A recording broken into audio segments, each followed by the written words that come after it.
नोरमा group, जो सोचता है वो करता है। आपके अपने सपनों का आशियाना। नमस्कार, भारत लाइव देख रहे हैं आप। देखिए, बिहार के सियासी हलकनों में लगातार बवंडर की खबरें निकलकर आते रहती हैं और फिर से एक नया बखेड़ा कहिए तो एनडीए में मचने वाला है। उसकी सुगबुगाहट अब तेज हो गई है। देखिए, खबर को आप के समक्ष हम विस्तार से समझाते हैं। देखिए, भारतीय जनता पार्टी जिस एक्शन प्लान में है उससे तो साफ साफ प्रतीत हो रहा है कि अब किसी भी कीमत पर नीतीश कुमार को मुख्यमंत्री के कुर्सी तक पहुंचने देना नहीं चाह रही है और उसके लिए लगातार मास्टर प्लान से लेकर बैकअप प्लान तक तैयार किए जा रहे हैं। और उसी बैकअप प्लान की एक झांकी आपने देखा कि अशोक चौधरी के आवास पर भारतीय जनता पार्टी के जो संगठन महामंत्री हैं भिखुभाई दलसानिया वो पहुंचे हुए थे। अब उसके बाद एक और बड़ी खबर निकलकर सामने आ रही है। जैसे ही ये खबर नीतीश कुमार को लगी, जैसे ही नीतीश कुमार के प्यादों के भनक नीतीश कुमार को लगी कि उनके प्यादे इधर उधर खिसक सकते हैं, इधर उधर जा सकते हैं, भाजपा कोई गेम कर सकती है, तो नीतीश कुमार ने भी अपने मोहरे सेट करने शुरू कर दिए। और देखिए, नीतीश कुमार तो अपने राजनीति के लिए ही जाने जाते हैं। नीतीश कुमार डायरेक्ट प्रहार नहीं करते।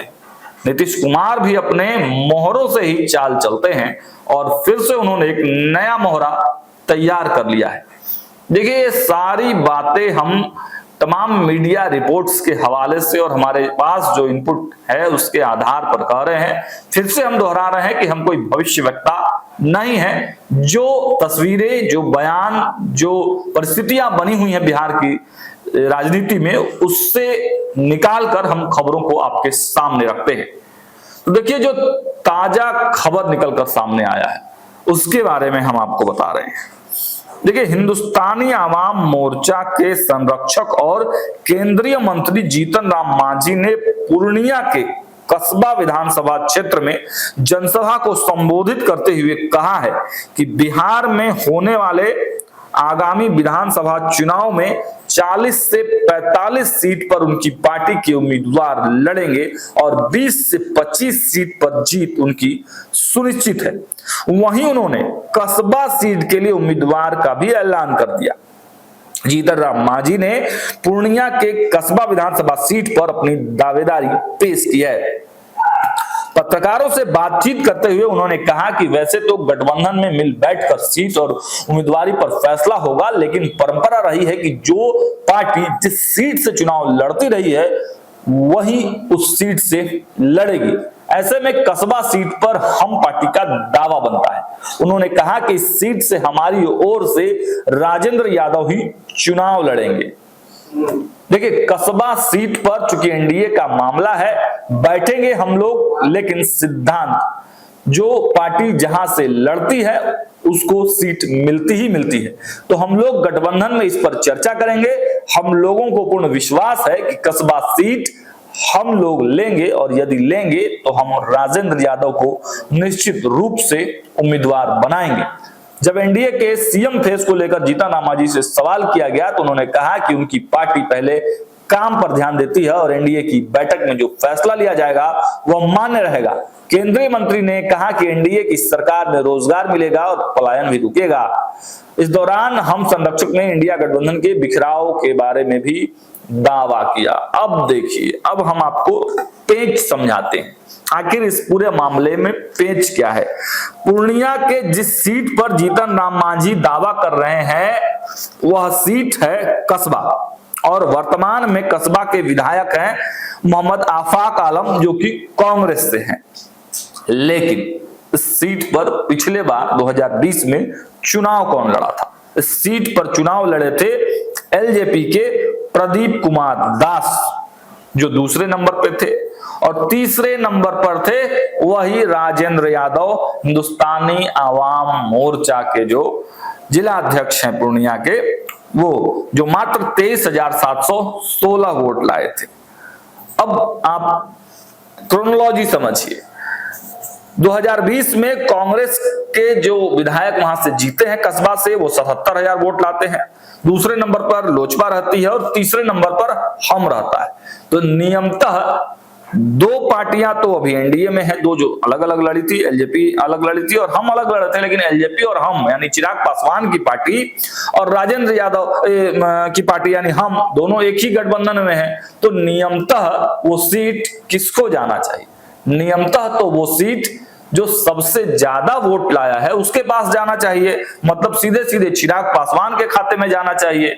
लेकिन अब दावेदारी राजेंद्र यादव यानी हिंदुस्तानी आवाम मोर्चा कर रहा है, तो इसके पीछे क्या तर्क है इसके बारे में हमने आपको पहले ही बता दिया है। 2015 की तरफ चलते हैं, केवल लोजपा ही इसे टक्कर नहीं है।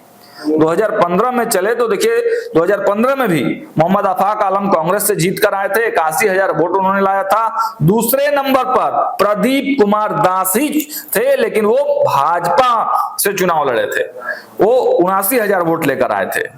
और 2010 की भी अगर बात करें तो मोहम्मद आफाक वहां से चुनाव जीत चुके हैं कांग्रेस से, लेकिन दूसरे नंबर पर प्रदीप कुमार दास ही थे बीजेपी से 58,000 वोट लाकर।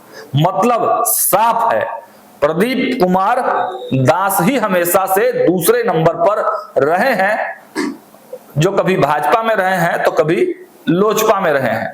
लेकिन अब भाजपा और लोजपा की इस जुगलबंदी, इस भिड़ंत में इस सीट पर दावेदारी सीधे सीधे ठोक दिया है जीतन राम मांझी ने।